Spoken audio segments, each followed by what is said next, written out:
I am Dr. Abdul Ahram Munshi. I am a consultant dermatologist practicing here in Pune. Today the topic of discussion would be acne vulgaris, which is in lay terms called as pimples. It is a very common skin condition which is encountered even by the general practitioners and even by the students in medical colleges.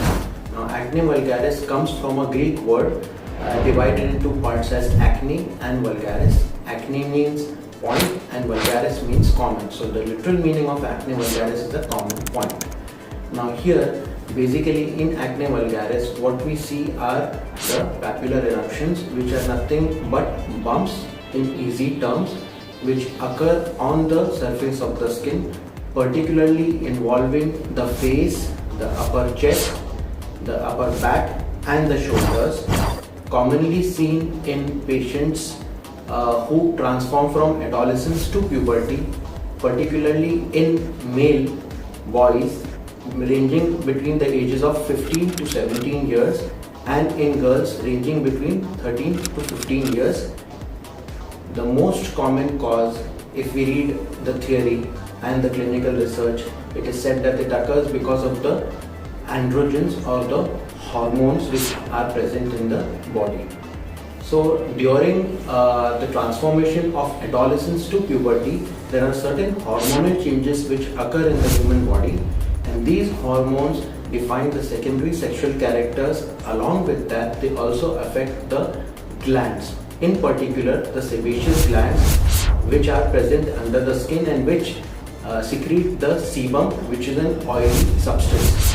Now the oily sebum has a role to play naturally under the skin by lubricating the skin and avoiding the skin damage or the skin tear, in easy words.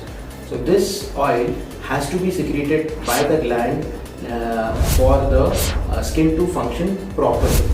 Apparently in acne vulgaris patients, the oil is secreted in an excess amount under the influence of these hormones which act on the gland, and ultimately the gland becomes hyper responsive and hyper secretory.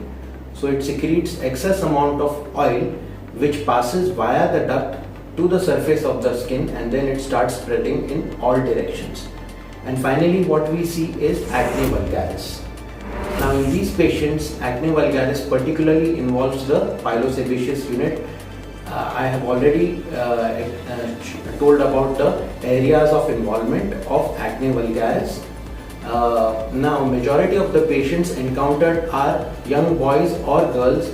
Acne is also frequently seen in geriatric patients, also called as senile acne. The common presentation what we see in acne vulgaris is a comedone, which is nothing but a papular eruption. Other variants could be formation of a pustule, formation of nodule, cyst or abscess, or finally scarring. Now if you look at the pathophysiology of acne vulgaris, as I mentioned previously, under the influence of hormones, the gland becomes hyper responsive and hyper secretory. So excess amount of oil is secreted by the gland which comes up to the surface of the skin, and it closes or the pores, which we call as open or closed pores or blackheads or whiteheads. Now because of these blackheads and whiteheads, the oil which is secreted there, which accumulates, invites the Propionibacterium acne which inhabits there, and it starts feeding on this oil which has certain substances, and this finally increases the colonization of Propionibacterium acne, which sets in the inflammation to an infection. And at that point of time, there is excessive redness, there is excessive swelling which we call as erythema and inflammation, and there is little discomfort to the patient. And at that point of time, if at all the patient touches it manually, which is called as hand picking, or it abruptly opens up on its own at the weakest point, then there is discharge of the contents which is purulent or pus forming in nature, and this later on forms a scab drying, and then it leads to scarring or pigmentation, which are the sequelae of acne vulgaris. Now, treating a patient of acne vulgaris as a whole, would invite first the proper history of the patient, the clinical examination of the patient, as I said, the areas of predilection along with the complaints of the patient. In addition to that, there is no specific investigation which is required. It is done clinically. Now coming to the treatment, we have different modalities of treatment. The first and the foremost modality of treatment is the medical variant. Now in the medical variant, the added advantage of doing a medical treatment is it is cost effective. The patient does not have to visit the doctor frequently. Compliance wise, it is very good for the patient and easy access of the drugs anywhere globally.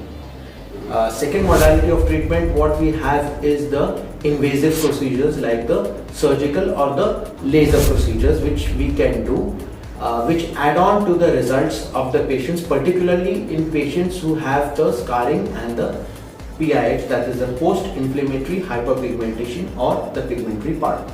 Now when we come up to only the acne as a whole, which is the first phase which the patient suffers from, medicines are the drug of choice. In medicines, we have certain antibiotics which actually take care of the Propionibacterium acne colonization. The second drug which is given is the oral antibiotics, which is apart from the topical, we have the oral antibiotics. The third class of drug is to reduce the excess gland activity, drugs to reduce the excess gland activity. Fourth we have is to wash out the excess of oil by using certain cleansers or face wash, so that the excess oil does not accumulate on the skin and does not cause further problem. So these are certain drugs which can be used. Along with that, we can also advise the patient to use a broad spectrum sunscreen, particularly a gel based sunscreen which is non-oily and non-comedogenic or non-oil forming sunscreens. So this can be advised so that further pigmentation can be minimized at our end. Leaving the treatment of the medical aspects from the surgical point of view or the invasive procedures, the first thing which we have is the chemical peeling. Now chemical peeling basically involves application of a mild chemical on the face which causes exfoliation or peeling of the skin. In short, it peels off the epidermis, the topmost layer of the skin, so that the excess gland activity and the excess oil which has accumulated there can be cleansed in time. Chemical peeling can be a mild or medium depth peel or a deep peel. Ideally, in normal scenario, we do a mild peel which involves only the exfoliation of the epidermis, whereas the medium and the deep peel involve the epidermal and the dermal exfoliation. So this is done twice a month internationally. So every 15 days the patient comes up, we do a chemical peel, and then the patient can resume his or her own routine activities. So it is a very easy procedure, can be done on OPD based. This is one modality of invasive procedure which can be done. The second procedure which we normally do is a microneedle RF or a derma roller.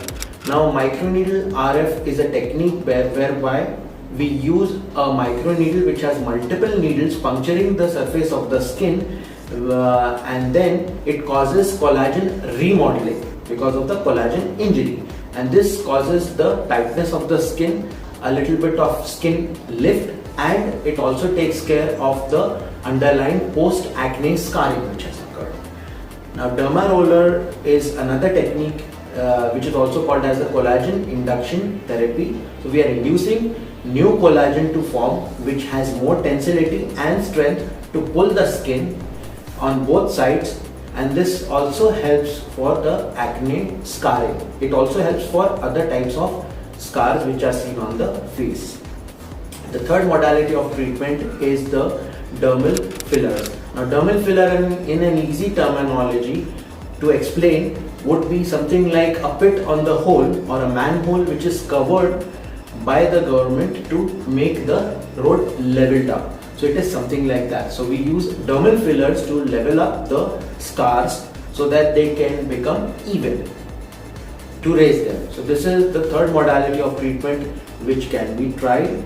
Apparently, leaving that, there are other modalities of treatment of which The most common treatment which we do nowadays is subcision, again for the scarring.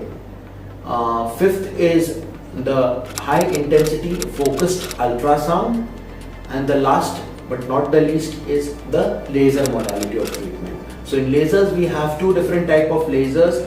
One which is targeting the pigmentary cells for the post-inflammatory hyperpigmentation. Here we use a Q-switch Nd:YAG laser, which is done every 4 weeks ideally. So every month patient comes for the laser treatment for the scarring. The second type of laser which we use is a fractional CO2 laser, which works for the acne scar. So it is specially designed to work for any type of scar on the body, and this can also be repeated every 4 weeks ideally.